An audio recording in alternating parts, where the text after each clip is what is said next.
For the first time in 2018, we are up in the Great White North for a Challenge Series race.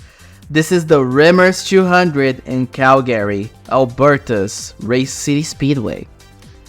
With Rebecca Bellerin winning in Pikes Peak, we have had 5 different winners in 5 races, a continuation of the improvement over 2017.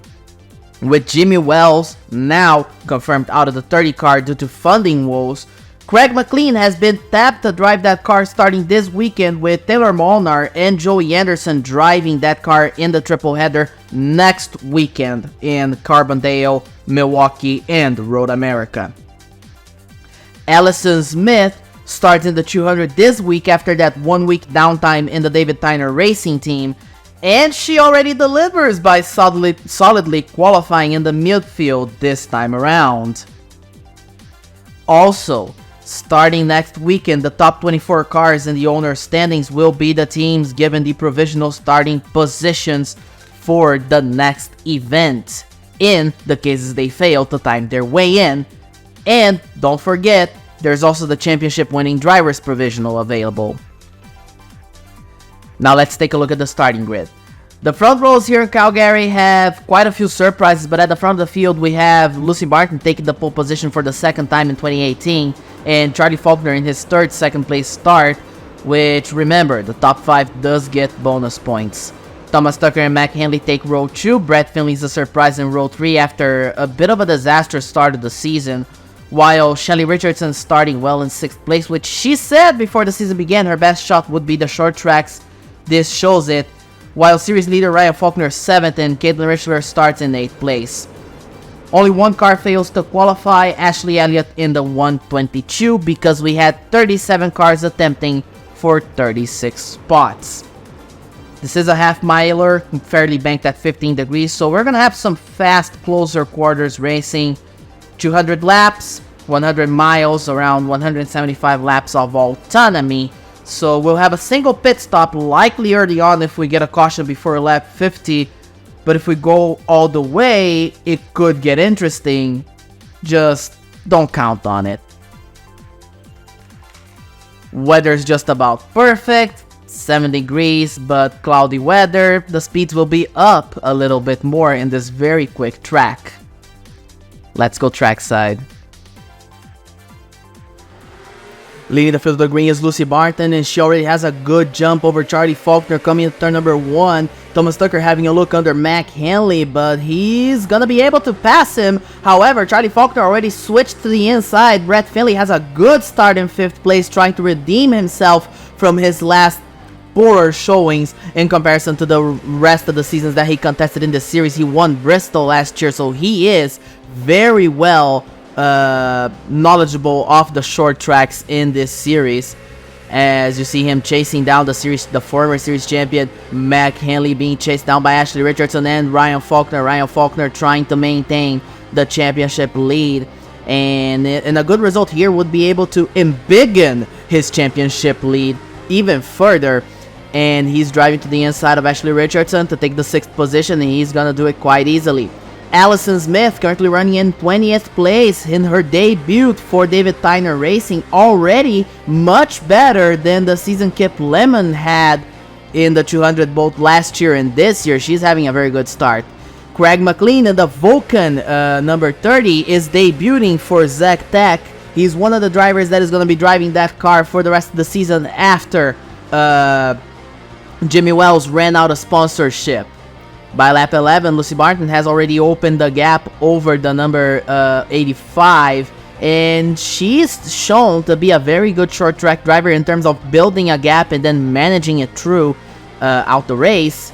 Another driver that is debuting this weekend is Saul Pritchett in the number 8. He's having some difficulty so far, having a hard time fighting against the 03 car, and that is mostly because he got wrecked in qualifying. He got together with Luke Bellerin and ended up spinning, damaging a little bit of the rear of that car. Another driver debuting is Brendan Massner in the 96. As 14 laps in, Charlotte Elliott already lapped by Lucy Barton. Barton working her way forward and advancing through the field, as Brett Finley now working against Ryan Faulkner falls to 6th place. Faulkner jumps to 5th. And by lap 16, Barton already reaches Messner, who is her teammate, by the way, and Pritchett, and she's gonna have to manage through those two to catch Hibiki Murata, who did not have a good qualifying effort, having an even worse race. Second and third place, Charlie Faulkner and Thomas Tucker passed the 1-2-3 of Charlotte Elliott. Mac Henley following suit right behind them. Thomas Tucker has a chance to make a move for second place, and he's gonna make it work. It sticks, and Thomas Tucker now is second. Lily Briscoe in her debut for the 23 Overton Motorsports Busman car, not having as good of a result as she could have been having. That car is better than the position she's currently running, 29th, but Race City was her worst track last season. It was the only track where she failed to finish a race in the Canadian Late Model Series. Luke Pellerin is also another driver that is underrunning the quality of his car. Rebecca Pellerin as well. Pellerin won last time around in Pikes Peak, unable to back that up at least early on in this race. 21 laps in, Saul Pritchett continues to hold on to the position, not letting the 98 lap him. That allows Thomas Tucker to catch Barton, and here comes Charlie Faulkner and Mac Henley catching both of them. And Barton trying to set up a move, not able to. She finally bumps the 8 out of the way. And Lucy Barton sticks it side by side, and she's going to be able to pass the number 8 on turn number 3 and 4. Coming to lap number 23. By lap 25, she already opens a small gap once again as she laps the 33. And she sets her sights on the 63 of Chris Endicott. 26 laps green so far, a very good start. And the 33 of Kristen Young's gonna end up holding the 85 quite a bit. The 63 ends up allowing the 18 to take the third position, and Ryan Faulkner battling with Thomas Tucker right now for the fourth spot on the inside as we open lap 29. Coming out of turn number 2, looks like it's gonna stick, not so much. Thomas Tucker fighting back. Is it gonna be enough? Not likely. By the time we reach lap number 40, and Emily Povan is now the next car up to be lapped, and here comes Lucy Barton chasing her down. Tammy Barton, her sister, currently running in 17th, not having a very good run, but keeping steady, hanging on to the top 20 position. That's the best result she can bring so far. By lap 49, Saul Pritchett gets together with Scott Overton while being lapped, and that's the first caution of the race today. Trouble 50 laps in, a quarter of the way through. We get a restart. Lucy Barton leads the way. We actually had a slightly more extended period of caution up to lap 60. They decided to clean the track a little bit further. It works. The track is very clean as a whistle now. And Tammy Barton and Mega McDonald have just jumped the restart. They're gonna go through a drive-through, and they're gonna both lose a lap. Ashley Richardson advancing through contact with a 200 off Allison Smith. That sends the number 2 of Caitlin Richler spinning on the infield. No caution, and Richler decides to go into the pits to fix some of that damage. No yellow, and that's gonna hurt the number 2 immensely in the rankings, the fact that we did not have a yellow. Lucy Barton continues to lead, opening a gap once again over the 85 and the number 9. And then Brett Finley into the back of Kirk Jones for 7th place. And Becky Pellerin and Allison Smith hit the 32.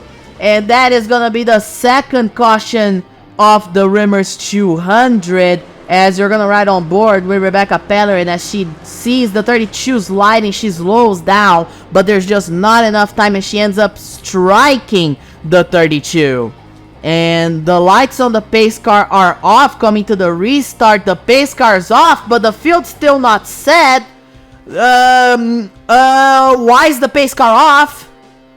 Why is the pace car off? Are we going green? Oh, we're green, I guess. And the official booth also did not understand why that happened. But we are green now, and Lucy Barton leads away, even though we should have waited for the rest of the lap cars to go through the lifeline rule. But I guess it's too late now. Thomas Tucker already passes the 1-2-3 to hold on to the second position. Ryan Faulkner and Charlie Faulkner battling for position. Chris Endicott contact with Caitlin Richler, and Endicott gets sent around. Ruby Carson, Luke Pellerin, and Corbin Dempsey. Everyone gets together there, and that's a load of trouble Luke Pellerin. We're gonna ride together with him. As you see the field sorting out, Endicott just pushes up into Richler, and the 81 moves down, but there's just not enough space there, and Pellerin sends him around as well. Ruby Carson hits the 63 and then gets slammed by the 28 of Werner Hargrove. No space for him there. Quite a disastrous ending for all of them. But at the very least, as a silver lining, we do get the restart sorted out this time. So congratulations, guys. At least we got that one squared off. Barton leads Tucker, who leads Faulkner, who leads Charlie Faulkner, who leads Mac Henley. That's your top 5 right now as we approach the halfway point of this race. Jason Prescott, drive-through, jumped the restart. That's bad. Bad result for the driver of the 03 as the 96 slows down in front of the field. Contact with the 33 and he's up in the air. The 33 flips over and tumbles. Saul Pritchett involved. Big crash. Big crash. The 33 and the 96. Let's watch this one again. The 96 slowed down. When he got back going, got together with the 33. When they bounced off that wall, they weren't even that fast that I think a flip would have been in order. But that's what we get today. Saul Pritchett ends up clipping the 33 and hitting the 96. And as you're gonna follow the 200 of Allison Smith, and she's so lucky that did not go worse because it was right in front of her. She's trying to recover her laps. This is good. Not getting involved is extremely good.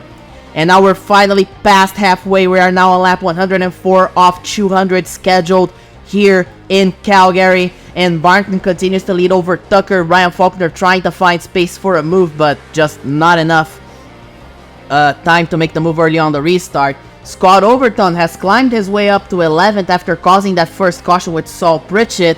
And he's just gonna work his way forward, trying to recover in as many positions as he can, and just like capitalizing on the troubles of others. Lily Briscoe, another driver, now capitalizing on the troubles. Last time we checked on her, she was 29th. Now she's 16th. Bear in mind, she's a teammate to the 62, so they're both working their way forward. Hibiki Murata right there behind them, also working their way forward. Mac Henley hanging on against the 58 of Ashley Richardson and the 81 of Corbin Dempsey, trying to find at least a space as the field laps the 1-2-3 of Charlotte Elliott to pass the number 9 of Thomas Tucker, and that space is gonna materialize as we start lap 111. There goes the 18 for the 4th position and the 58 for the 5th position. Hibiki Murata and Warren Majeski battling for position. A little bit of contact there. They're fighting for the 18th spot. 17th is right ahead of them, and Warren Majeski is gonna win that battle out. Craig McLean running inside the top 20. And as you follow, the 9 continues to be passed by just about everyone by being stuck on the outside, lapping the 1-2-3. There goes Luke Pellerin as well. The 99 of Boyd Abbott, his teammates showing up in that brawl together. Brett Finley recovering his positions, also appearing inside the top 10. And as you're gonna see, Barton passes through your camera, and then you see the gap between her and the Faulkners running there in 2nd and 3rd. And once again, Barton showed to be a very good short track specialist. A specialist to the point she was able to lap the whole field the last time we were in a Canadian short track in Jukasa last season. As you see, Luke Pellerin now recovering more and more positions. He now joins the top 5 on the inside of the 85, using the 200 as a pick to make the move 3 wide. 18, 99, 85, the 85 gets sent around. Oh, he got tagged by the 62 there. That's the 5th caution of the race. Troubling moment for Charlie Faulkner. He got on the outside, started getting loose, drove to the inside.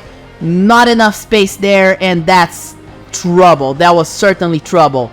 And he's gonna be behind the 8 ball. The 1-2-3 now jumped the restart, and that's a driver that was already behind the 8 ball. Now she's even further behind the 8 ball because there are problems on the 1-2-3 as well. Contact between the 97 and the 30. The caution is out because they both slowed down so much it could have been dangerous for the rest of the field, and that's another caution on lap 139. And we get another restart now, this time on lap 144. Lucy Barton continues to lead over the number 88, and then the number 89, and then the 9, and the 18 closing the top 5. Emily Pauvin and Craig McLean now behind the 8 ball as well. Jumped the restart, drive through for both, and that's just not a good result for both of them. They were working, they were forward inside the top 20. That's just something they did not want. Peter Johnson working his way forward now, finding himself in 10, and we are starting to sense a pattern. Whenever trouble arises, Peter Johnson starts climbing the field. He doesn't get the results you would expect from a race winner. He often finishes in the lower top 15 or in the low top 10s, but he finishes up there, and that's a good consistency for a team that needs a provisional. Remember, this is the last race before the provisionals are set by week-to-week owners points. This is important to bear in mind. Ryan Faulkner chasing down the 16 of Ethan Collins, forces a 3 wide on it on Chris, and the caught! Oh no! Oh no, Riley McKee involved! The 16 and the 63 get together, and that's a lot of trouble involving the 22, the 23 with a lot of damage, 63 continues with a lot of damage. You see how the 22 had nowhere to go as the 63 slide down. The 7 gets involved, and the 23 also cannot miss it. Big mass around 40 laps to go. That's gonna put Lily Briscoe with a lot of damage in that car. She's gonna be able to finish the race, but she's gonna end up dropping a couple of laps down while they repair the 23. Lucy Barton leads the field once again. She has dominated this race through the green flag runs and through the cautions. She has not let anyone have a go at her on the restarts. A fantastic job by the driver of the 98.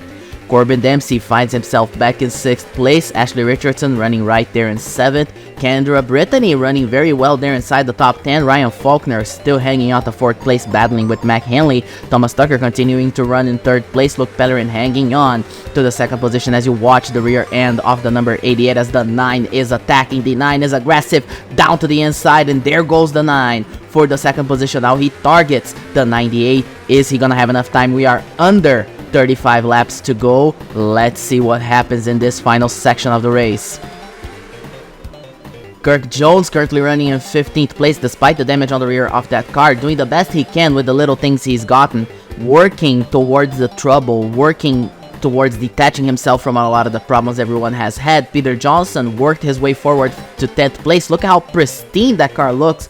Boyd Abbott and Lee Schmidt also running fairly well up there on the outskirts of the top 10. Thomas Tucker now catching the 98 as the 98 now catches the 8 to lap Saul Pritchett. As you see the field now once again, they're very close. Thomas Tucker on the inside of the 98 for the lead of the race, and he is gonna get it. Fantastic pass using the number 8 as a pick, and here comes Martin trying to recover the position. Luke Pellerin appearing up there. It's a 3-dog battle for the lead. Ryan Faulkner trying to catch, Mac Henley trying to catch as well, but Tucker continues to open a little bit of a gap as we approach the last 25 laps. Currently 27 laps remaining here in Calgary as they are catching, I believe that's the 200, as Mac Henley continues to battle the 89 of Ryan Faulkner. Faulkner having a fantastic start of a season, and it's still a surprise that he doesn't have any sponsorship, but they said they are working on it, but they don't expect anything too soon.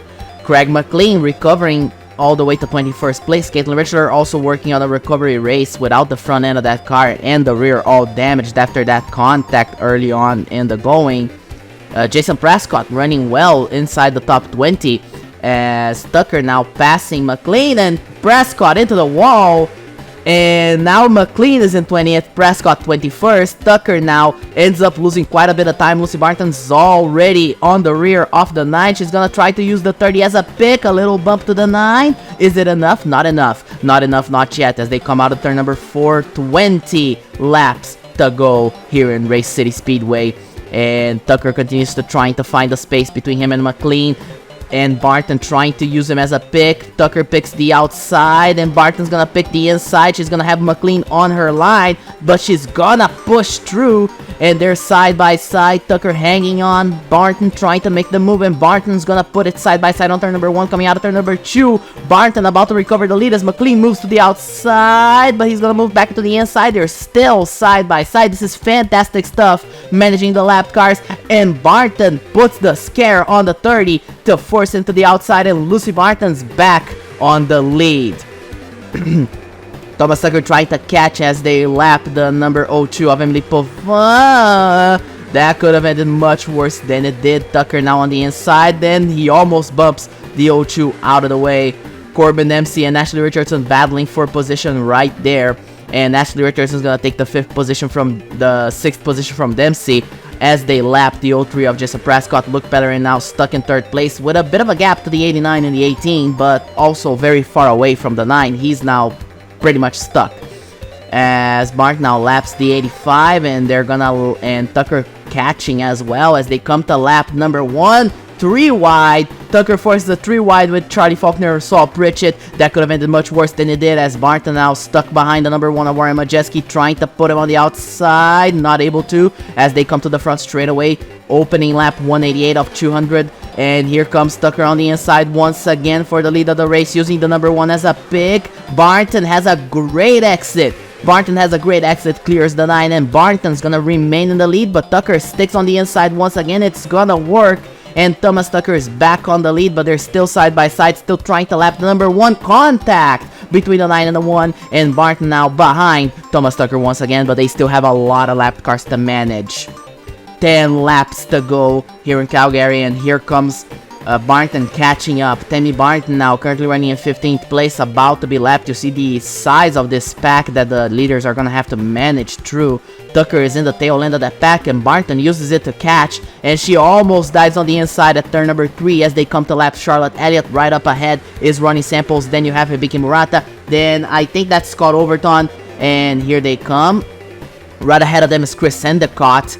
And you see Tucker hanging out to the 1st position as we are only 8 laps removed from the finish. Remember, 200 lap race. This is a dash by all means, especially with the fewer amount of cautions we've had today. And Tucker continues to lead, but Barton continues to put the pressure on. Is it going to be enough? Not right now. 7 laps to go. But Barton's going to have a look on the inside as they come to lap the 63 of Endicott. Tucker gives a bump to the 63. The 63 shifted lines at the last possible moment. That could have ended much worse than it did, and it would have involved the leaders, but Tucker hangs on. 6 laps to go. Barton chasing down the number 9, and Tucker with a tire going down. Oh, no.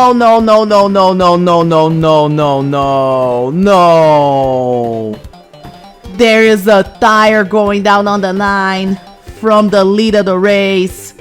This is the 2nd time this happens to Tucker in these first 6 races. This is gonna hand the lead to Lucy Barton. Chris Endicott up on the wall, and he's trying to slow down, give space to everyone. Charlotte Elliott gets together with Mac Henley. Craig McLean involved, and Kendra Brittany also gets involved, and that's another caution with only 4 laps remaining, and this is gonna force a green-white checkered finish as you see the field single file with Lucy Barton on the lead, Luke Pellerin 2nd, Ryan Faulkner 3rd place, Ashley Richardson 4th, and the green flag is out for the green-white checkered. A shame Thomas Tucker was unable to be on the fight for the win due to happenstance, a tire going down at the worst possible moment within the last 5 laps of the Rimmers 200. Rounding out turn number 4 to get the white flag in the air for Lucy Barton. Luke Pellerin trying to find some space, but there's just not enough. He's just a little bit too far, just 1 car length too far from the 98. Rounding out turn number 2, back straight away. Lucy Barton has an even larger gap. Turns 3 and 4, and Lucy Barton's gonna make short work of the green-white checkered. Lucy Barton gets her 2nd win of the year in dominant fashion, becomes the first driver to win more than once for the 2nd straight season, leading 188 laps despite the green-white checkered, showing her championship performance last year is not a fluke at all. But Ryan Faulkner still close behind, while Luke Pellerin finishing 2nd means the 88 gains some points, but not enough to change that rising tide. Ashley Richardson and Corbin Dempsey closed the top 5 in an important building block for the year, while Boyd Abbott showing a lot of strength, especially in these shorter tracks. He can be someone to watch, while Mac Henley finishes up well in 7th. Kendra Brittany a surprising 8th place after starting 9th, which was already a surprising qualifying effort, with Brett Finley finishing 10th. 6 races in, Ryan Faulkner and Luke Pellerin are still in the near vicinity of each other, 32 points up about, but that doesn't mean they're alone in the battle, because Lucy Barton, Corbin Dempsey, and Charlie Faulkner are close in the fight for third. Over 100 points back to the leaders, but that is not an insurmountable gap in 2 or even 1 race. Thomas Tucker and Boyd Abbott showing AFR is still just as strong as last year, but much more consistent in the early season, while Tammy Barton, Megan McDonald, Ashley Richardson used their good results this weekend to either join or stay in the top 10. The Rookie Challenge is mostly unchanged for one exception.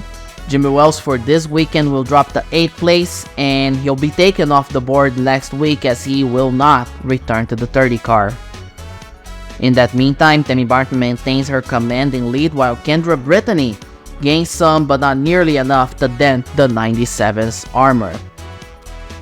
And in the final race before the provisionals kick in, CJK Racing, both Zach Tech cars, Triumph Motorsports, S2's number 8 and the number 32 are not guaranteed a spot in the next race should they fail to qualify, except for the 32. The 32 has a champion's provisional, but if someone else starts on that car is going home. However, it's still an insanely close battle that we will have to follow all year round, and it is bound to kick into high gear as we enter the first triple header of the season, starting at Carbondale with the Radicab 150. See you there.